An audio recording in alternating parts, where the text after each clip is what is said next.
He sold his chair for Bitcoin, and now he wants to onboard billions and trillions of dollars into Bitcoin through Bitcoin bonds. I have Pierre Rochard, one of the most OG Bitcoiners and foundational thinker in Bitcoin discourse, on the show today. Welcome back to Bitcoin Season 2. We're talking Bitcoin fees, we're talking Blockspace, we're talking number go up theory, and we're talking about Pierre's views on Bitcoin in its modern day, and even Pierre's thoughts on soft forks. Is Bitcoin going to be okay? Bitcoin Season 2 is brought to you by Arch Network, the platform building bridgeless apps on Bitcoin. More on Arch later on in the show. Let's kick it off.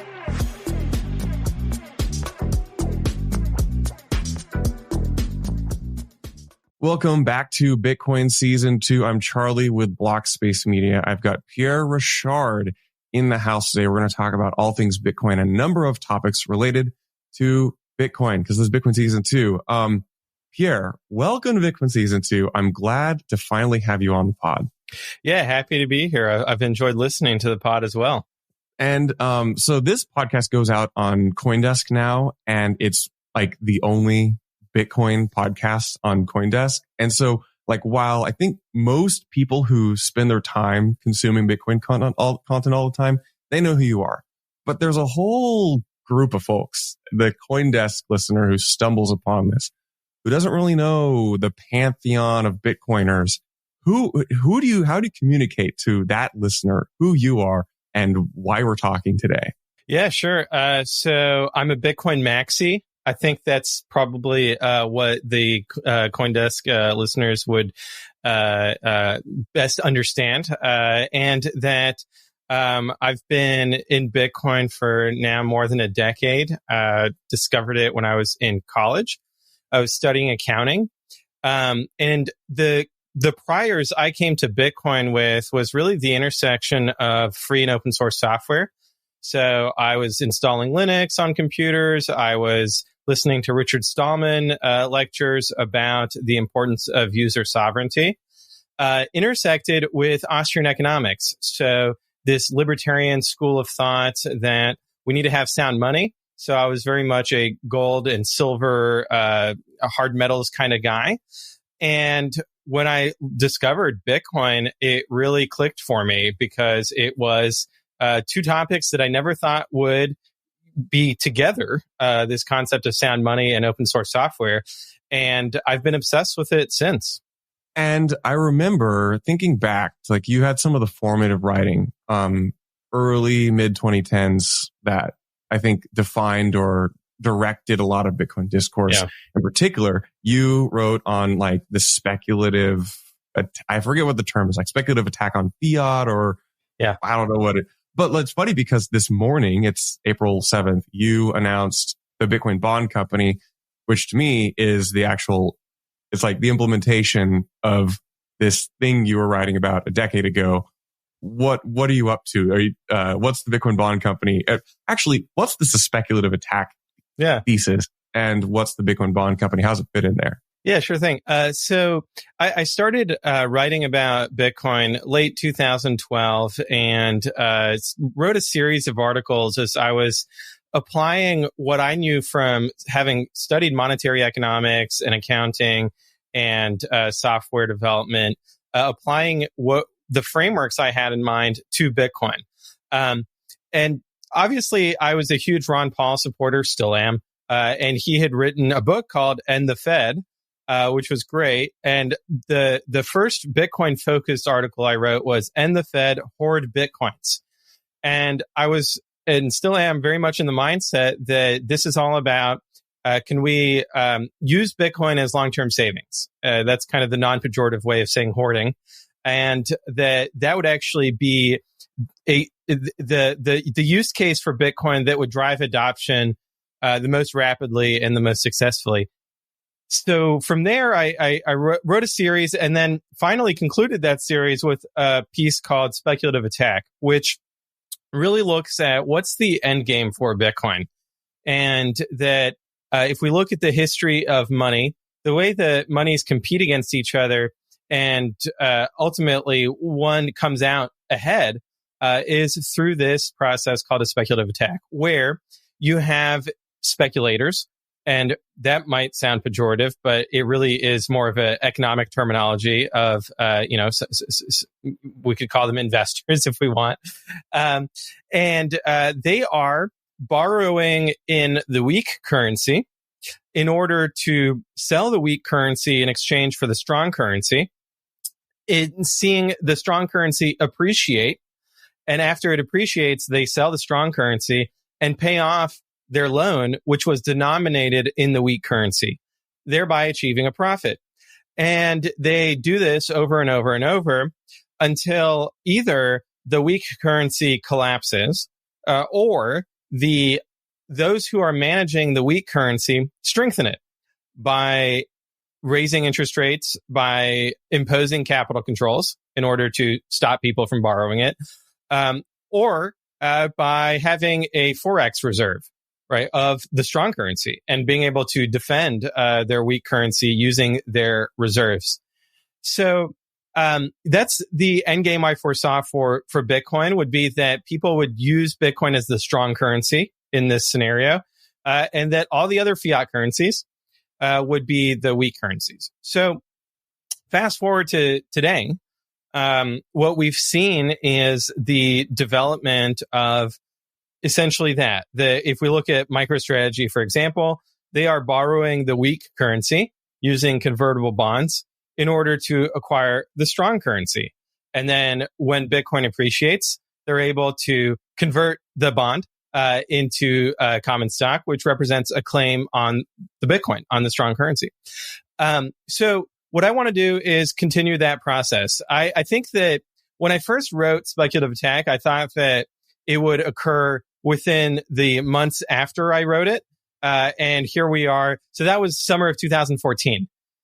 Here we are 11 years later, almost 11 years. And it has been a much slower process than I thought, which I think is actually, it's good because it gives people time to adapt, right? I think that if I had been correct at the time, it would have been very disruptive to the economy. And frankly, even though it's not my intent, it would have hurt a lot of people to overnight go from the dollar, being everybody's currency to it going to zero and everyone scrambling to acquire Bitcoin, which at the time were held by very few people. So I think that it's a much better outcome that this is a gradual process, and that we have to find a way to do it, that's responsible, essentially. And so that's why I'm founding the Bitcoin Bond Company, so that we can have this risk transfer process happen in a transparent way, so that we're distributing Bitcoin ownership out to as wide of an audience as possible in order to make this transition process to be harmless. And in fact, I would argue beneficial for everyone. And we often think of Bitcoin as the life raft after the fiat Titanic sinks. And I think that's really a negative scenario and not the one that's developing. Instead, we should think about it as upgrading from the Titanic before it has hit the iceberg onto a modern cruise ship with much nicer amenities, right? And so that's the vision for the Bitcoin Bond Company. It's a much less doomer future, and I think what's the old adage? You lure more flies with honey than with vinegar. So maybe inverting the Titanic analogy works. It's funny you mentioned that in reflection, like if the speculative attack were to have happened a decade ago when you were first writing about it, it would have caused much more turmoil. And we're sitting here on Monday, April 7th. This might come out like next week, right? So who knows what happens between now and then, but this is a very, very tumultuous time in the markets. How do you view what's happening right now in the context of just the macro trend of Bitcoin adoption, the Bitcoin Bond Company, and the meta narrative, which is like the corporate and state adoption of Bitcoin right now? Yeah, absolutely. So I think that when we look at the bigger macro picture, right, let's talk economics, is that there's severe imbalances that have developed over the past 50 years because of the dollar's role as the world reserve currency. And I think that we often focus on the positive aspects of the dollar being the world reserve currency. But President Trump has pointed out some of the costs of that, and that it has hollowed out our manufacturing base, created supply chains that are very vulnerable from a national security perspective, and that drastic action is needed to rebalance global trade and to bring manufacturing growth back to the United States, especially, in this world where with AI, I think that the physical world has never been more important, right? I think we went into a very big emphasis on software and digital, which was great. That has to be paired with robotics and with automation and with real world applications. So now where Bitcoin fits into this is providing a way to gracefully transition from a US dollar world reserve currency to a neutral monetary system that is going to prevent going forward such severe imbalances, because it neutralizes capital flows by increasing in value. You couldn't do that with the US dollar. If we had just not printed dollars and exported them and just let the dollar appreciate, I think that would have actually caused far greater imbalances. And so the US really was in a position where it had to neutralize by printing dollars with, lots of issues around that. But with Bitcoin, we have the opportunity to have an asset that just increases in value, and that will be a net positive for everyone around the world. So the macro Bitcoin speculative attack, corporate adoption, that's your wheelhouse. I want to switch gears now and talk about the next topic, which is a counterpoint to a previous conversation that I had. For the listener, I had a previous conversation with Eli Ben-Sasson, founder of Starkware, a few weeks ago. And the title of the episode was "Don't Let Bitcoin Become a Rolex." He gives his views and his arguments, and I'm quite amenable to this. But you, Pierre, wanted to push back on this because you listen to it, you have opinions, you're a strong voice in the Bitcoin ecosystem. I'm going to toss it to you to frame this and take this where you want to go. What are your initial thoughts on this topic, and what are your counterpoints? Yeah, so I've been studying the topic of transaction fees very closely, and I've changed my mind on transaction fees several times now. So, views strong views loosely held, right? I also have changed my views on a transaction fees a bunch. So yeah. And it really, so my first view came to light when I was discussing on IRC with Gavin Andreessen in 2015, the block size limit. And that my perspective at the time was that we should not increase the block size limit because keeping it constrained would enable a fee market to develop, and that this was necessary for Bitcoin security. And I think that's now the broadly held view of Bitcoin has a security budget problem, and it needs to have higher transaction fees over the long term in order to offset the reduction, the halvings of the issuance of Bitcoin that happen every 4 years, approximately, every 210,000 blocks. So since then, I have completely changed my view on why we need to have a block size limit. I think the argument for having a block size limit is really about the cost of operating a Bitcoin node, and that we want to constrain that cost long term so that Bitcoin continues to be decentralized. I think that operating a Bitcoin node, the option to, right, the freedom to do so, is what enables Bitcoin to be decentralized more than any other factor. And obviously, same goes for holding your own keys and for mining as well, that anybody can mine at any scale.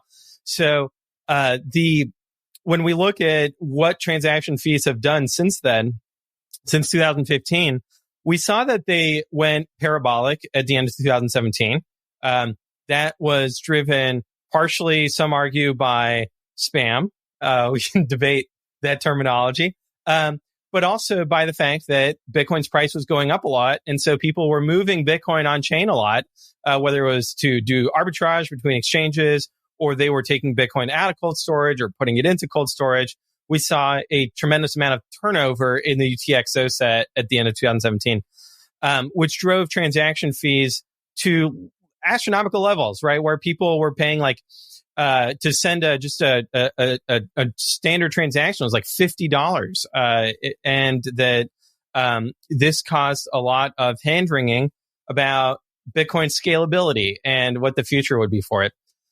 After that, in the bear market, transaction fees crashed, right? So they plummeted and they went back to pennies during that bear market. Then fast forward to the next bull market, 21, 22.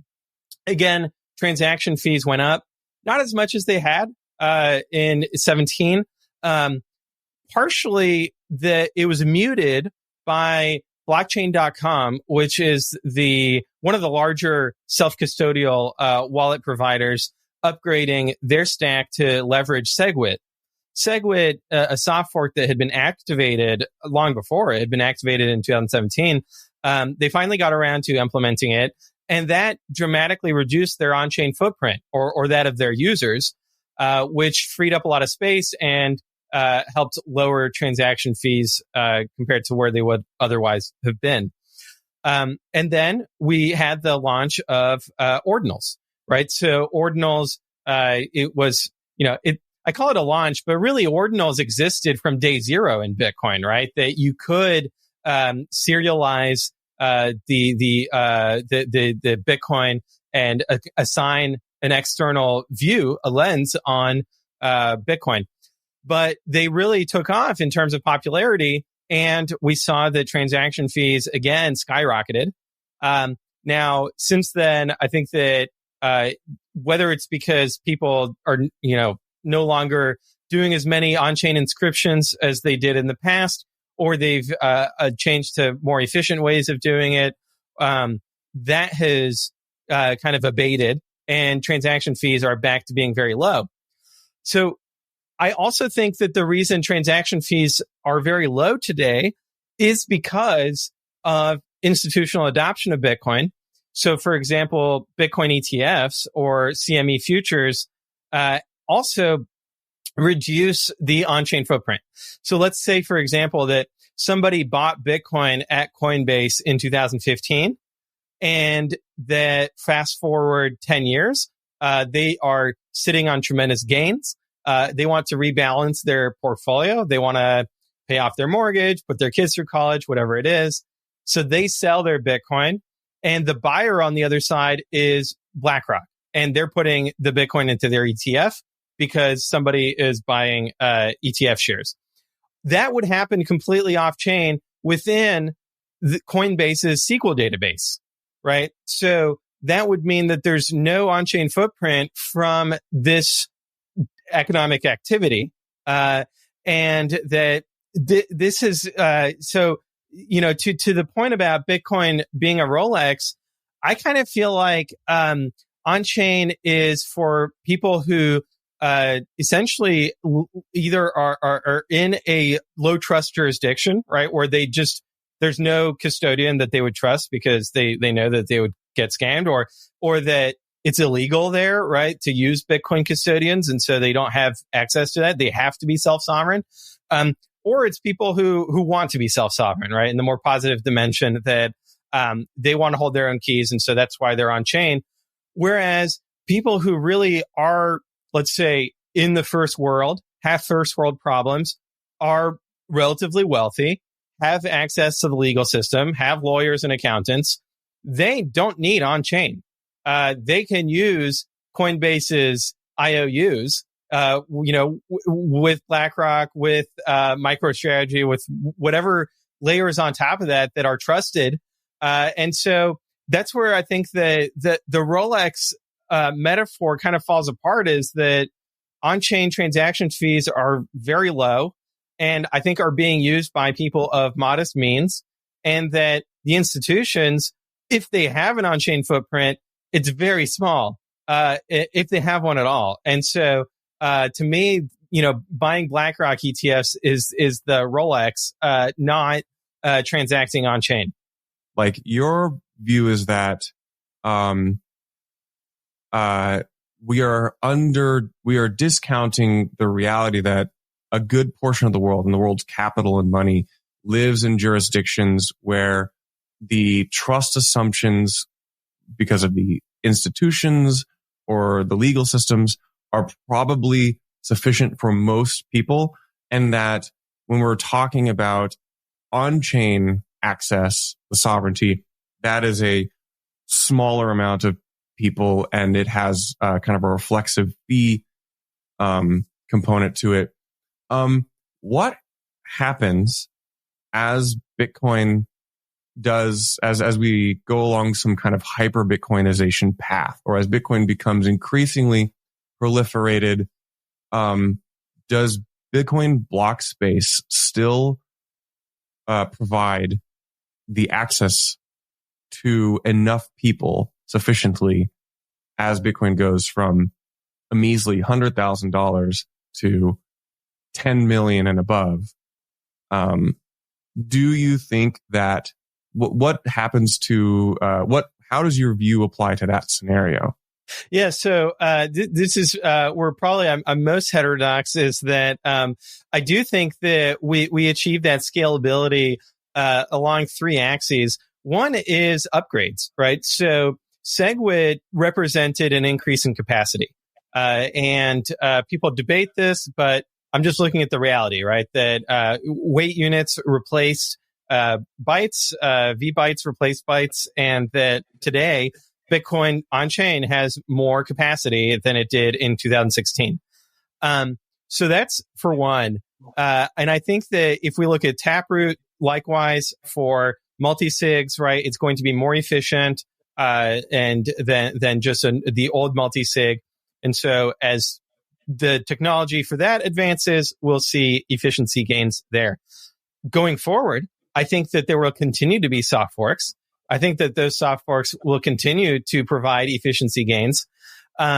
So second of all, where those efficiency gains happen are going to be both on-chain and in layer twos. And so when we look at Lightning, and I was the product manager at Kraken when we implemented Lightning there, overnight, we provided access to millions of Kraken clients to the Lightning network, and we saw immediately people started using it. Now, we can debate, the custodial wallet versus non-custodial and all of that. But I really think that at the end of the day, it's going to be a mix of both, right? That Lightning is going to have centralized nodes that are huge, and it's going to have lots of small nodes that are connecting to those. And so I still consider that to be decentralized, even though some people debate that, right? And then if there's going to be more layer twos, right? So I think Lightning is great. I'm a Lightning enjoyer. I think that it has trade-offs versus on-chain, and it has trade-offs versus other layer twos that have been proposed and others that have been implemented on other chains. And so I really take the approach, putting my product hat on, is like, let's talk to the users, let's figure out solutions for their problems. And let's see how they solve their own problems too. I think the users are very clever in that regard, and we have a lot to learn from them.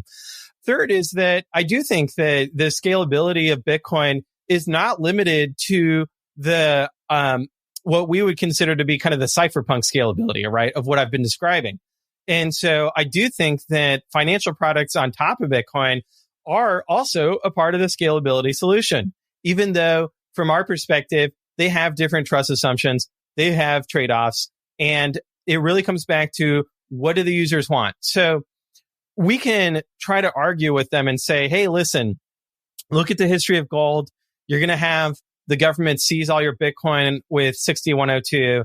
And so that's why you need to not have these trust assumptions, and you need to be self-sovereign and self-custodying and running your own node with your BitX and your cold cards. So I'm very sympathetic to that perspective, and I'm always happy to help people on that path. I think, though, that if we look at 6102, what we have to do is what we did in the Bitcoin mining industry. We have to fight.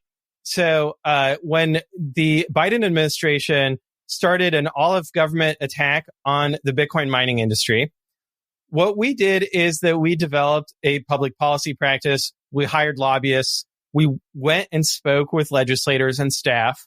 We sued the Biden administration in federal court, and we won.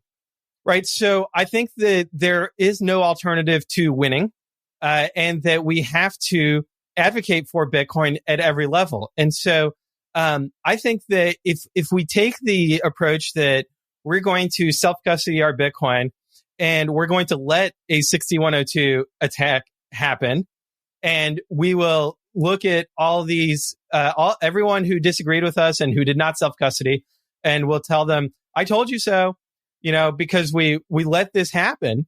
I think that would be catastrophic for Bitcoin, that we would have a massive missed opportunity to get to the full vision of Bitcoin, and that now Bitcoin is just a black market money that has a ceiling on it of adoption, right? And that we don't want that outcome. I think the outcome we want is that governments and corporations adopt Bitcoin. We lobby them to keep self-custody legal, to encourage self-custody, right? I want public schools to be teaching kids how to self-custody their Bitcoin. That to me is the diametric opposite of the 6102. And I think that's the positive vision that I want to advocate for, rather than letting a 6102 happen just so that we can have a told you so moment. Let me tell you about one of the most slept on opportunities in crypto. Arch is building fast, composable DeFi apps on Bitcoin. Arch apps tap into the OG blockchain with by far the most liquidity and best brand in crypto. I've known the team for over a year. The tech they're building is solid, and they are racing towards mainnet. There's dexes like Saturn, meme coins on funkybit.fun, instant loans on Cha-Ching, and so much more. Plus, they're rewarding testnet users, so join me in trying out Arch while it's still early. So you present these three axes, and what interestingly, I hear you lead actually with the comment that soft forks may allow scalability of Bitcoin. I'm not aware that you've spoken on specific soft forks. I think you've probably been a little less vocal about that, but it's interesting. And I think many Bitcoiners who present them, who are perhaps framed as conservatives, they would say, well, I'm open to soft forks. But I would present Jameson Lopp's perspective, if you're familiar with like the ossification of protocols, and he uses email as a good example. This perspective says that we are seeing very clear product market fit and adoption among corporations, and we see the like financialization and financial productization of like Bitcoin services. Those are very clearly happening. But when we look at the topic of soft forks, which are unclear, they're fraught historically, and it's not super clear. They're often just very unclear things to discuss. The Lopp perspective would be that you have we could find ourselves in a scenario where these larger groups, which represent major, now perhaps asymmetric stakeholder influence, their incentive is not to increase Bitcoin scalability, even though the users might be able to. When we look to email, we have a handful of service providers who are email. And that seems like an undesirable outcome. Do you have a response to this or thoughts on how this might play out? I'm curious your perspective on this. Yeah. So I think that we get ourselves into trouble when we start doing metaphors in Bitcoin. And so I don't buy the email metaphor. If somebody wants to send me Bitcoin, uninvited, and without an invoice, more power to them. So that's the kind of spam that I'm open to in my inbox, on my Bitcoin node. So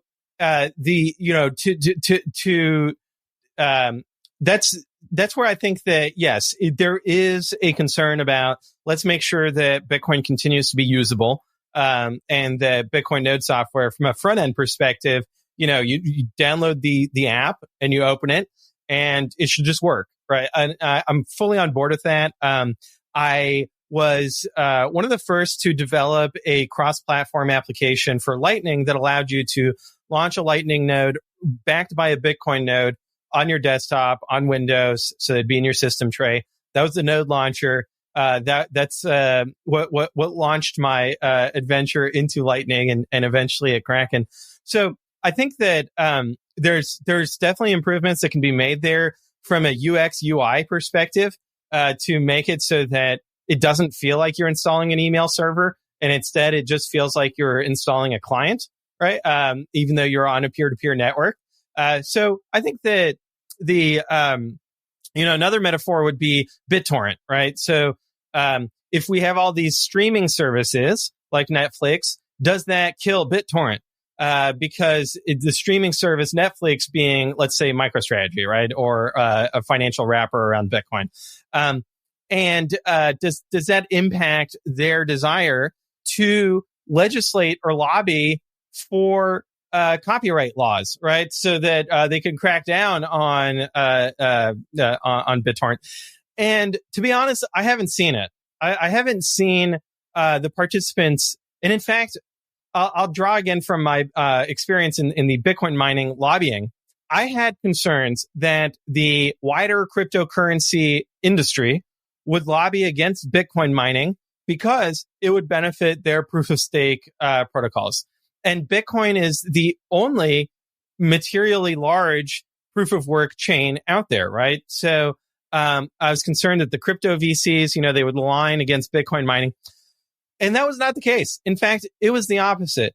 They asked us to join their trade associations. They asked us how they could help because, frankly, they understand that as Bitcoin wins, everybody wins. A rising tide lifts all ships.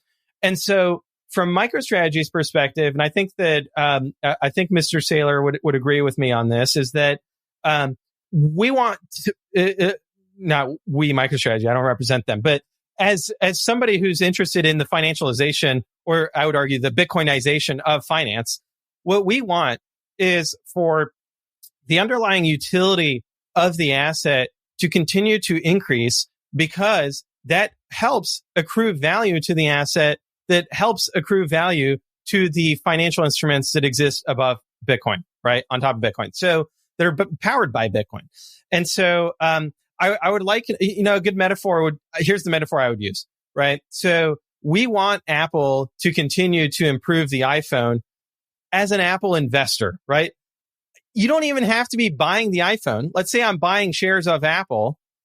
I'm not buying the iPhone. I'm buying shares of Apple. I want Apple to continue to improve the iPhone, right? I might be an Android guy, but so you see the alignment of incentives, I think is actually, it's very aligned and complementary, and it's not substitutive.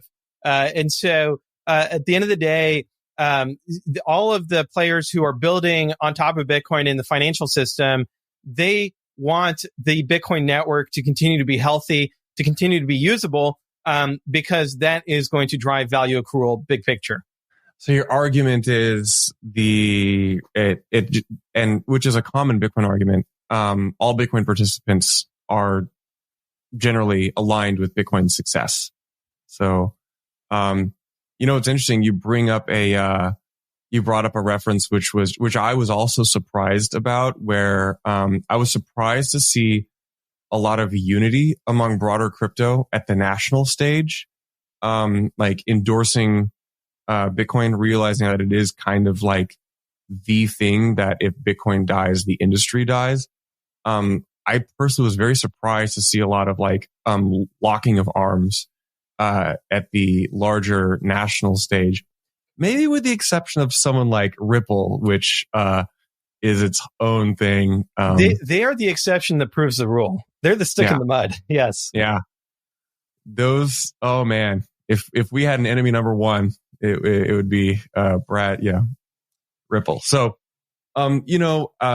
Maybe evolving the discussion to a thought that I've had, which I kind of want to bounce off you, which I think is a pretty interesting one because you think about Bitcoin incorporated option a lot, which is if we're familiar with the analogy of the hodler's journey, a lot of people get into Bitcoin by way, perhaps initially, of just, the number's going up.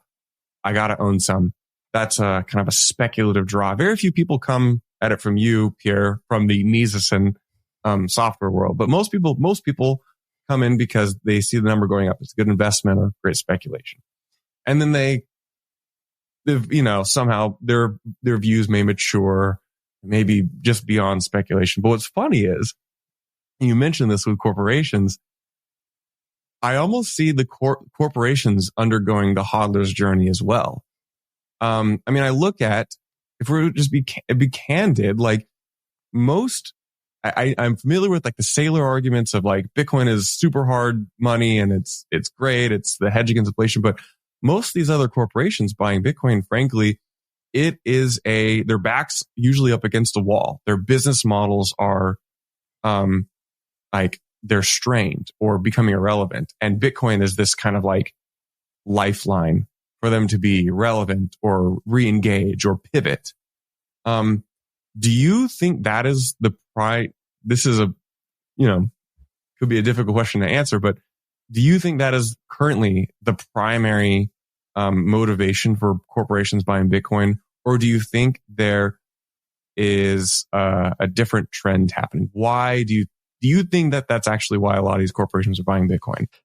So it is in the sense that there's a great book called The Innovator's Dilemma, where the author points out that a problem with successful incumbent companies is that they are successful. And so they're essentially, if you look at it from the landscape of of profitability, they're at a local maxima.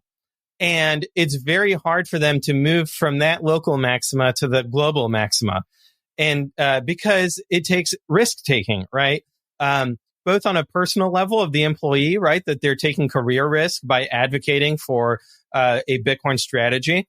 And then, of course, at the executive level, that they're going to their board of directors and they're saying, hey, look, I think this is a good idea. This thing that 5 minutes ago, everybody was saying it's for criminals and it's too volatile. I think that we should base our company on it.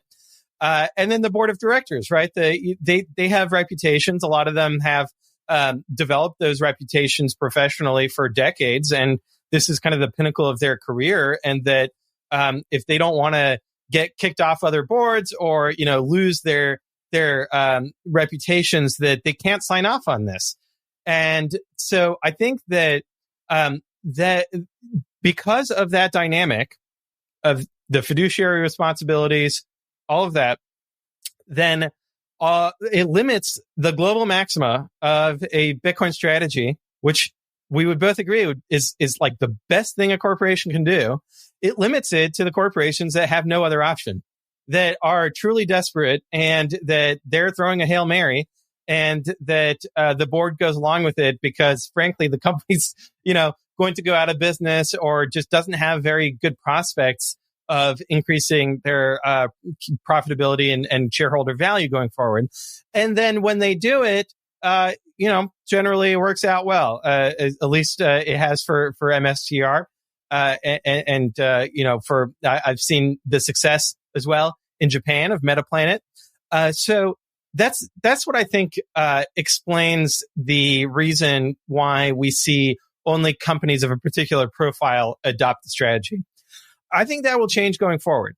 I think that eventually, as Bitcoin develops a reputation that is less shady and more shiny, that we'll see more positive adoption from companies that are successful and are looking to add to their success by adopting Bitcoin.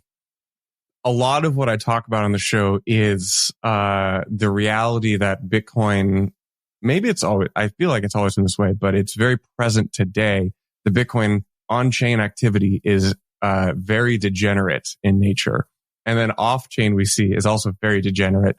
Do you distinguish between these two incentives? I mean, it can be hard. I know a lot of the Bitcoin culture and a lot of Bitcoin maximalism talking points have been, we want to eschew the shitcoinery. We don't like these actions, but yet we see like these, try as we may, these are empirically the biggest top of funnel for the chosen blockchain, if you will. I mean, how do you view this? Or do you just kind of accept this? Do you think that we can be better at communicating this or accepting of this reality? What's your perspective on this? Yeah, so I think two things can be true at the same time. One is that freedom is a means, that we have free will in general, and in particular with Bitcoin being permissionless, that we have a degree of freedom that is really unparalleled in the history of monetary economics and of software, right? That free software, it's not just free as in beer, it's free as in freedom, as Richard Stallman put it. And so then the other thing that is true is that comes with responsibility. And so it comes with responsibility in terms of how we store our private keys, right? So if you lose your private keys, there's nobody to call, no customer support line to recover it, at least officially, right? There's lots of unofficial businesses that are happy to help you recover your keys or try to. But if you've truly deleted them, there's no way to try to get a hard fork in there and recover your Bitcoin, right? And so it's also true at the software engineering level. So, I have a PowerPoint presentation where I have a slide for each proposed soft fork that I've come across. And so far, I'm up to 22 slides. So there's a lot of soft fork proposals out there of varying quality, of varying, thought behind them, different intents, and varying trade-offs.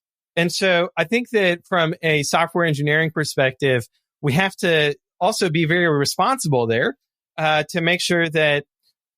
So first of all, I think I'm more liberal on soft forks than a lot of core devs are and a lot of other Bitcoin maxis are, because they are opt-in. That's what I like about soft forks is that you don't have to use SegWit if you don't want to. You don't have to use Taproot if you don't want to.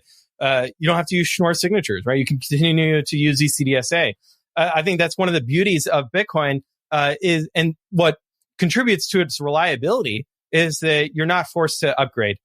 Contrast that with Ethereum, for example, where you are forced to upgrade.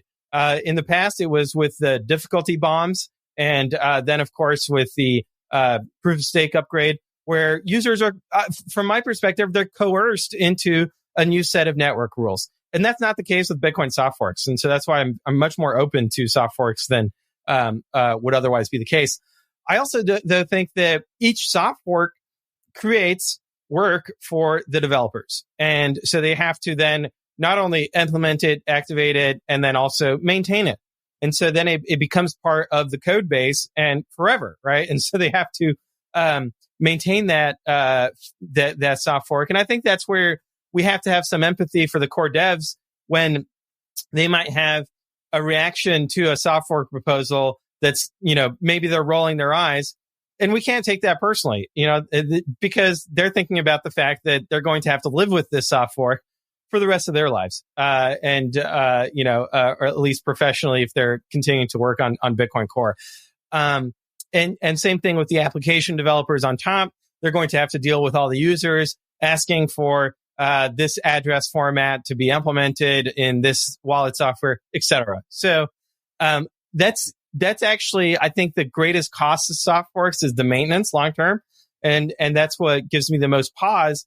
Otherwise, I would say activate everything. All right, let's just see what people use, and let's just let the market decide. Essentially. Then when we look at the degenerate gambling that goes on in the wider crypto sphere or on chain on Bitcoin, I think that's where, what you do with your freedom is a separate question of, do you have the freedom to do it or not? And so I do think that there are moral responsibilities, right? So just because you have the freedom to hack the Bybit wallet and steal all their Ethereum, doesn't necessarily mean that that is a good and wholesome thing to do. And so I admonish and denounce the North Korean regime. I ask them to return the assets to Bybit.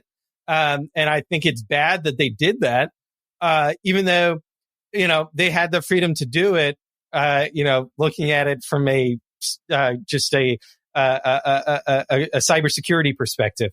So then, of course, that's an extreme example, right? But it's also the case with somebody who's spending all day staring at a chart, trading, meme coins. Yes, they have the freedom to do that. I would ask them to maybe find something more productive to do and to create more value for society. So that's the way I square that circle. This might be a good way to end it because if somebody's listened this far, they're probably open to a number of topics. And I don't talk about that much on this podcast, but I do think this is a very interesting topic. The issue of faith, and particularly in your case, the Catholic faith, and how it relates to Bitcoin. This is kind of a trend in Bitcoin culture. A lot of Bitcoin, I'm not sure whether it's coincidental or if it just Bitcoin tends to select for people with this bent, but you are one of the foremost voices in the Catholic Bitcoin movement. I'll give you the floor to kind of present this perspective to the CoinDesk audience and how your views and faith impact your position in the world of Bitcoin and broader culture. Yeah, absolutely. So I was baptized Catholic as an infant at the insistence of my grandmothers. Then I was raised outside the faith. I was raised agnostic, atheist. Didn't think anything of religion in particular. I wasn't militantly opposed to it, but I also just didn't. It didn't speak to me. And then two things happened. One, Bitcoin, right, where I think over time, as Bitcoin changes your incentives and shifts your perspective away from materialist consumption, where you're selling your chairs. And you're creating a space and a vacuum, both physically and mentally, that you end up having room for spirituality, right? That you're no longer caught in the rat race of trying to keep up with your neighbors, and you're not kind of then that fiat mindset. That I think that you're dematerializing wealth. You're putting it into 12 or 24 words. And that it does shift your perspective in that regard.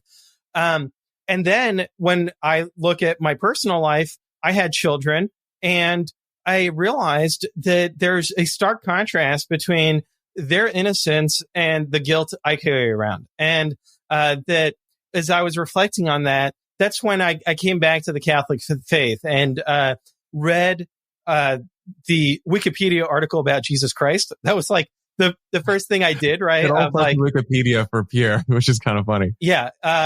And I read through it, and at the end of it, I was crying, and I realized that I was a Christian, and that it was on a moral and philosophical level, but also on a spiritual dimension, that this was true. This is what happened, and that sent me down my faith journey, several years ago now. But I continue to pray every day. And I think that it's really important for Bitcoiners to explore that area, at the very least. And so, I do call for their conversion.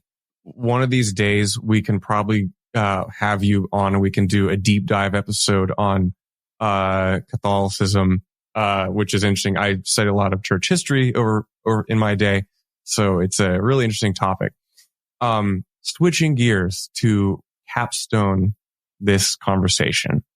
We talked about a lot of things, but one interesting thing that you mentioned, you said you were more open to soft forks than probably a lot of other Bitcoiners in your class and kind of definition of Bitcoin maxi. And which is really interesting to me because that's one of the things we focus on this podcast. We have our conference, which is very focused on candid exploration of technical proposals for soft forks and Bitcoin scaling. We are much more further along than we were a year and a half ago on any kind of developer consensus or discussion on a soft fork. I'm going to ask you to chime in on this. You've not been specific. Do you have a particular leaning on any of the proposals or a mental model that you have for considering any of these proposals? Yeah. So my mental model on it is really about what are the trade-offs of the proposal and how much value does it create versus how much cost does it create, right? And so the trouble I have with coming down and saying, hey, this particular proposal is the one I'm getting behind is frankly that the value is very ephemeral, to put it bluntly, of the proposals that I've read. I haven't seen one where I really found it to be super compelling. And so, I think that a lot of people have asked, hey, let's develop some applications that would make the value more concrete to people. So I think that would be, putting, again, my product hat on, that would be a really great way to solidify the value proposition. And at the same time, though, I understand the build it and they will come, right? Of hey, yeah, nobody's going to build an application if they don't know that the soft fork is going to get activated. So it's a bit of a chicken and egg problem. And so that's where, I do lean on the side of let's just crack some eggs and activate some things. Which ones in particular, because again, back to the value question, that's where I don't have a strong leaning of CTV or CAT or Vault or transaction hash or so, that's for one. The other part of it, I think that there's two different kinds of soft forks. There's the ones that enable new functionality, and there's the ones that are fixing things. So, the kind of clean up soft fork proposal, let's prevent time warp attacks and things like that. That Matt Corallo has been advocating for.